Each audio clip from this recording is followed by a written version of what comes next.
it's Olivia, and welcome back to Live in Literature. Thank you so much for all the love and support I received in my last video, and if you have not seen it yet, feel free to head on over to my channel to check it out. What's the point? As you've seen from today's video, today we are doing a review of Shelby Mahurin's Serpent and Dove trilogy. How exciting. And you're also probably wondering, Olivia, where is your first copy of the book? Because a trilogy means 3. Yes, I know, it's not curling with me, but you get the idea. I got it. I got the concept. So, Shelby Mahurin's Serpent and Dove trilogy. I have finally finished it. I've completed the trilogy, and I have many thoughts. But I have a lot of feelings right now. Not really good feelings or bad feelings, just a lot of them. And first of all, before I start this video, I would like to disclose a few things. First of all, this video will contain spoilers, so if you have not read any of the books or have read some of the books but not all the books, this whole video is going to be riddled with spoilers for the book series. Don't spoil the endgame. Don't do it. So if you have not read the books, please do not watch this video and just read the books and then watch my review of it. But if you have read these books, then please stick around. And the second little disclaimer I just want to make you guys aware of is that this video is fully my opinion, okay? So if you have different opinions about this book series, like, you are welcome to share those opinions and have your own thoughts and feelings about it. That's totally fine. These are just my opinions and the things that I think make a good book and things I don't think make a good book or a trilogy or whatever. And so these are going to be all just like my opinions and what I think. How do you know what's good for me? That's my opinion! And if you would like to take my advice, if you think this is a series that's worth reading, like, stick around to find out. And if not, then, like, I totally get it. It's your own choice, like, your own opinions. I'm right. You're wrong. Shut up. So this is not meant to offend anyone who's like a huge fan of Serpent and Dove, or people who hate the series. Not meant to offend anyone. This is just my opinion. But I can't wait to talk to you guys about it. So let's get started. And I would also like to mention that I will be basing this review off of 3 different elements, and that's plot, character, and romance. I think it's important to know that, like, to make a good series or to make a good trilogy or even just a good book in general, I think you have to have a good balance of, like, all 3 of those things. Or, like, even if there's one that's super heavy, then you need to be, like, super strong in your other 2 areas, even if they're, like, slightly weaker. Yeah, it's just my opinion. I'm not bullying you. I'm just... But I digress. Those are the 3 things I'm basing this review off of. So let's get started. Okay, the first book in this series, Serpent and Dove. Obviously, I don't have my copy with me. Here's a little, like, disclaimer, picture, whatever. There it is, Serpent. And I remember when this one came out that I was on the hunt for something that was Sarah J. Maas related. Like, Oh, there's a big surprise! Like, I was literally on the hunt looking up Books to read if you're in a Sarah J. Maas slump. because at that point I had finished all of Sarah J. Maas's books. There's nothing here for me anymore, Seven. I was honestly, like, so sad and depressed because I was like, nothing will ever be as good as Sarah J. Maas. What am I supposed... I mean, how am I gonna... I can't even... There's nothing left for me anymore. Ah! Little did I know I was right, but, like, also, anyways. Boy, I hate being right all the time. I'll be honest, I thought in the year 2019, like, Serpent and Dove was probably the strongest YA book written. Like, it was fun, it was fast-paced, it was new, it was fresh, like, it was all about witches, which, like, this was, like, right before witches became popular in the book scene, like, talking about witches and writing about witches. And I love that witches have, like, had this rebirth of, like, wow, we love witches, that's great. You're a witch! Wood carver! First of all, let's talk plot. Plot, brilliant, okay? We have a witch hunter and a witch, Reed and Lou, who are forced into an arranged marriage, basically to, like, cover up the fact that they both hate each other and that he, like, tried to kill her, and it looks really bad, but, like, she can't disclose that she's a witch, so she has to stay married to him. It's a whole thing. But I digress. Like, it had everything that you wanted in a first, like, starting off in a YA book. You had a brilliantly written female protagonist who was all bite and no bark. This woman would, like, literally tear you apart, and she was awesome. Like, I remember reading about Lou and I was like, I want to be Lou. I am Lou. Like, I'm Spartacus. Like, Lou is who I want to be. She's the best person ever. She's fun, she's flirty, she's spontaneous, exuberant, and very, like, extroverted and outgoing. And then there's Reed, who's super the opposite. He's strong and loyal and very much, like, a deep thinker, definitely more of, like virtuous and holy, a little bit of a holier than thou, proud. He's so proud, slightly arrogant, but we love him anyway. That's pretty arrogant considering the company you're in. And when these 2 meet and these 2 are forced into a marriage together, you think it's gonna end so horribly, and everything just, like, ends up turning out so amazing. It's so perfect. It's beautiful. So, to go over the 3 points, plot. This first book, starting off with the plot, brilliantly done. I thought it was well written. I thought it made sense. I thought that it was well executed. I think the plot was interesting, fun, and fast-paced. Then we move on to characters. Characters right off the bat. Instantly loved all the characters. You had Lou, you had Reed, and of course we had our amazing side characters, Coco, Lou's best friend, who's also wonderful. Then we had Ansel, who like, baby Ansel, oh, I love Ansel. He was so incredible. Take a look at this, Clement! A Pikachu! And what a cutie! And then, of course, you have the romance, and the sexual tension between Reed and Lou was off the fetchin' charts. Is astronomical. It was literally everything. One of the best written enemies to lovers in the YA that I had read in a long time. This is a relationship like I can get behind, and I thoroughly enjoyed reading about. This does get a little hot and heavy in that first book. Not terribly descriptive, but like enough for you to know what's going on. This is no fade to black nonsense. I said it's getting hot in here. So hot.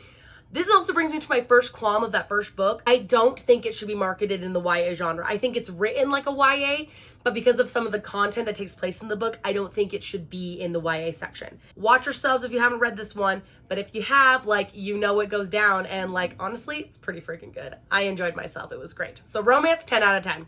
Now that I'm thinking about it and some of the things that are wrong with it, I probably would give it like a 4.5 out of 5. I just think it's like, it's almost the perfect YA like starting book, but it's not quite there. 4.5 for me though. It was really like an amazing first book. Then we're moving on to Blood and Honey. And Blood and Honey. We're sorry, the number you have dialed is not in service at this. I'm just gonna be honest with you.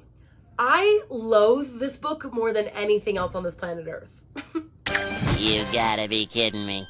I'm not kidding. Like, I'm so sorry, Shelby Mahurin. I hope that you're not offended, but I think this. And I'm really sorry, guys. Like, that's super harsh. Like, that's really, really harsh. But I was just like so disappointed. I'm not mad. I'm just disappointed. I think that I had such high hopes after that first one, like of how good that it was, that I was not expecting the second one to be like such.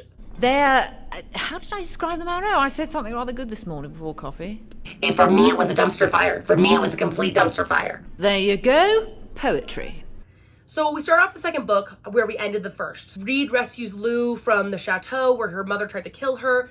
They're on the run in the woods. They're running away from the Chaucers and the witches. They're just kind of like on the run trying to like stop Lou's mom, as always. Like, that's kind of the main plot of all 3 books, is like trying to stop Lou's mom or whatever. What, like it's hard? First of all, we're starting off with one of my least favorite tropes ever, which is miscommunication. When miscommunication and not talking to each other is the main premise and the main conflict of a sequel or any book, it's an immediate no for me. Absolutely not! So obviously in this one, we have several different elements of trauma not being discussed. I don't need therapy. Lou is in a super dark place with her magic because she feels really dangerous and volatile. No one's helping her. She's not talking to Reed about it. And Reed, of course, is making her feel bad about it because he doesn't want to admit that, of course, he's a warlock or a witch or whatever. And he has magic. And also, he feels super guilty about what happened in the chateau and doesn't want to talk to anyone about it, doesn't want to share his feelings. And so, therefore, it creates this, like, wall of animosity between them. And so they're fighting, like, basically the entire book. Like, literally the whole book, they're practically fighting. Stop it! Can't you see your constant fighting is tearing us all apart? Like, and when I say fighting, like, sometimes it's not even fighting. It's just like, sometimes it's just like these weird conversations where they're just like not talking to one another and they're just like sitting there like thinking things about one another but like not saying anything, and you're just like, just open your mouth and talk to her, or open your mouth and talk to him. Tell him what's going on. Why are you just like shutting him out? It's so annoying. This is madness. It's madness. I tell you, for the love of God, Monica, don't do it! And then of course, I'm sorry guys, like if you have opinions about how characters should die or how they should not die, like, I'm right, you're wrong, shut up. it makes sense now, but like at the time when I read about at the very end of the book when Ansel dies, They ask you how you are, you just have to say, I cried. I was devastated. I couldn't even believe she would kill him. No. Definitely no. Positively no. Decidedly no. I couldn't even believe that she would kill him off. Like, truly. I was so sad. I think it was also the way that it happened, because it ends up, like, it's at the very end of that book, and Lou's, like, screaming profanities at him, being like, you're like nothing, you haven't helped at all, like, you're just, like, this, you're just nothing to me, like, I hate you, like, you're the worst. And then literally, like, seconds later, like, her mom just, like, you know, like, it's like, dead. And we all just, like, were shocked that she would end it that way. And then even to top it off even worse than that, then, like, minutes after this occurrence happened, when stupid Nicolina takes over Lou's body, like takes over. Oh my gosh, I was filled with the rage of 1,000 suns. of this. We lose Ansel, and then Lou gets possessed by this freaking idiot lady right after Reed and Lou have finally like resolved all their issues throughout this whole freaking book. You're annoying. Plot. It just got way too kooky for me. I think that things were just felt really disorganized and that like nothing was just like lined up properly. Nothing was ever just like set in stone of like original plots. I felt like she just was like throwing different ideas out and like this feels like really jumbly together. Like it doesn't feel connected or cohesive. And then you have the characters. I was so mad and angry and annoyed with every character in this book except for Ansel. He's perfect. Everyone was acting like a fetching idiot this entire book. Everyone was being mean to one another. It just was frustrating and annoying. And then you have the romance. And the romance in this one was totally like weak sauce compared to that first one. In the first one, it was like chef's kisses. It was beautiful. They did have one moment at the end of the book and I was like, yo, T, like this is getting pretty hot and heavy. Literally like no chemistry whatsoever. Hardly at all between Reed and Lou in this one. What is love? So for that reason, I gave Blood and Honey literally like 1 star out of 5. Oh, that was way harsh, Ty. I know that's like so harsh, but I was so furious after I read this one because of how strong that first book came swinging and how disappointing this second one was. I was honestly just mad. I was pissed off. And I'm giving it 1 star out of 5, maybe 2. Maybe 2. You can argue with me for 2 if you want to, but like it's 1 star for me. I was pissed off. Who does she think she is? And of course now we have our finale. We have Gods and Monsters. And I'll be honest, already a million times better. Like, I don't know what it was about this, like that last book, but it was so confusing to read. This one, we're already starting off with a clear plot line. I know who's who, I know what's what, I know what's going on. I cannot. Ah, so you cannot. No, I cannot not. Not? Who's there? Pooh? Pooh who? No. I'm way more in love with the character development that went on in this book than I was in any of the other books. The side characters ruled this book. Like they did a great job. And like there was definitely a lot of character development, especially with Coco's character. I loved seeing her character like brought out so much more in this one. And her and Beau's relationship is everything. I love that for her. The highlight of this book for me absolutely was when Lou finally like defeats Nicolina like inside her own body and like comes back out and she and Reed are together for like, I don't know, 0.7 seconds. What's wrong with you? What's wrong with you? And then of course Reed sells his memories so that he can protect Lou. And then of course he doesn't remember who she is. I'm pissed. At that point I was literally like, I'm done. Like I'm just pissed off at this point. They legit had like maybe like 7 seconds of pure bliss together. Lou's like, Reed, I'm back. And Reed's like, Lou, I've missed you. I love you. Let's make out and kiss for like 7 seconds. And then we're going to fight off your mom. And then I'm going to have to sell my memories. Yeah. This is the worst. I was so pissed. I was pissed. Because they finally got back together. And then, of course, he doesn't remember who she is. And it was so frustrating. But I will say, it did make for some very interesting spice. And some very interesting, like, conversations going on. As you know, if you've read the 3rd book, Reed sells his memories to protect Lou and so that her mother will forget who she is so they can get places faster and quicker. And Lou's trying to break Reed out of it. And she's like, I'm going to make him fall in love with me again. And honestly, that journey of them falling in love again was very fun to read and very interesting. For me, also very frustrating because it was kind of like The Vow with Channing Tatum. And you're just like, oh my gosh, like you guys were already together and now you have to start all over and it's like so annoying. But also makes for some serious tea. That's the tea. So then we get to like the ending. And I honestly I really liked how everything played out at the end. I thought it was really interesting. I will say like plot wise, it got a little bit jumbly. It got a little bit wordy. I wasn't like totally sure what was going on like the whole time. Strange words I cannot read. But Pooh, you can't read most words. Yes. I was honestly a little bit confused, but I was happy with the end. The very ending scene, like in the epilogue. So Ansel is narrating. He's narrating Lou's wedding in the afterlife, and it's so sweet. And they're having this like adorable little ceremony like out in the orchard. And it just was like honestly like a pivotal moment for me. Where like this trilogy was finally coming to an end. That like Reed and Lou were finally gonna be like properly married and they were going to like be together forever. And I was just so excited for them. Whatever happens, I must not cry. You cannot make me cry.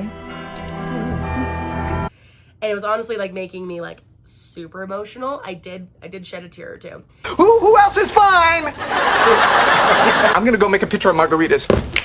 So you talk about all 3 of those things. So there's plot for this one. I thought the plot for this one was very like it was well timed, and I thought the different plot elements they added to it, so they added in like the mermaid element and Coco's family, and I was like, yo, like mermaids, that's so sick. We're getting into that.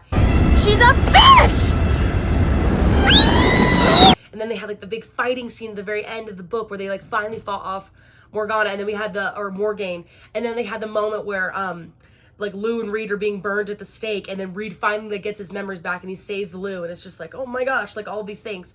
So plot-wise, I thought it was a little bit more cohesive than Blood and Honey. Like not extremely cohesive, like things were definitely hectic, but like I really enjoyed where it went, like how it went, and like what the characters did. Then you have characters. Characters I 1,000,000% was a fan of in this one. Coco and Bo and Celia by far had the best like character arcs, all of them, all three of them. Like Bo really stepped into his personality, and like I was really here for that. I wish that there had been more of that personality in the past books. And then of course we had Reed and Lou with the romance in this one. And I'm just gonna say it, this book, seriously, the series needs to not be marketed in the YA. It needs to be pushed up to new adult big time. This one especially needs to be pushed up into new adult. Spice was very spicy. Why is it spicy? Like, it's got some heat for sure. It ain't no fade to black. Like, there's some moments, like, it'll get your heart pumping for sure. Woo! It'll make you sweat a little bit. And I thought the romance between Reed and Lou was very, like, well-timed, well-placed. It was beautiful. It was, like, they finally, like, got over their issues. They were able to come together. Like, Reed, when he is, like, in the process of trying to remember who he was, like, and Lou's telling him their entire story, is just, like, a really beautiful moment between them. So the third book, I will have to give my rating. I'd probably give the third book 4 stars out of 5. 4 stars. I'm gonna give this one 4 stars out of 5. I think that it is definitely worth your time to read, and it is definitely, like, it's fun, it's fast-paced, and it has a really great ending, if that's what you were looking for. So, overall, my entire, like, rounded up together of the numbers, like, what I think this trilogy deserves, I would say between a 3.5 and 4-star rating out of 5 for this trilogy. I would say the second book way brings this rating down. Like, absolutely, the second book, for me, is just, like, one big dumpster fire. It should be burned for eternity. It was honestly a really fun trilogy to read. The second book really, like, got me good gal. Like, I feel like that's usually the trend in a lot of trilogies though, is the second one's always the weakest. But for me, I feel like the first and the third book kind of make up for how weak that middle book is. And so therefore I give it like 3.5, 4 stars rating for a trilogy. And so that is all I have for you guys today. So thank you so much for joining me. I hope that you enjoyed this video. And if you did, do not forget to like, comment, and subscribe to the Live in Literature YouTube channel. If you're looking to read the Serpent and Dove trilogy, I'll leave the links down below so you can buy them on Amazon or check out Shelby Mahurin's website. But thank you guys so much for watching. I hope that you enjoyed this review. Remember, this is all just my opinion, and these are just things that I think. Read the series if you want to, don't if you don't, but like, it's a really great series and I enjoyed it. I hope you guys have an amazing day, and I'll catch you in the next one. Bye!